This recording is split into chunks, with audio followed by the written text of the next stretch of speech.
হযরত ইমাম হুসাইন পাক যখন বললেন, এ আমার নবীর সাহাবারা, এ আমার ভাইরা, দেখো দেখো চিঠি দিয়েছে।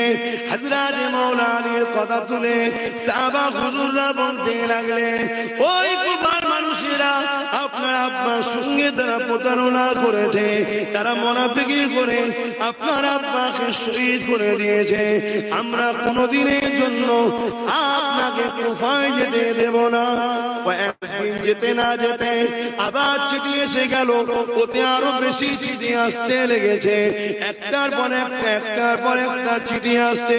ইমামে পাক সাহাবাদিওকে দেখায়, আমার নবীর অনুসারীরা, আমার নবীর সাহাবারা, আমার ভাইরা, দেখেন দেখেন বারবার বারবার কুফার মানুষেরা চিঠি করছে, কিন্তু সাহাবারা একটাই জায়গায় অটুট রয়েছে।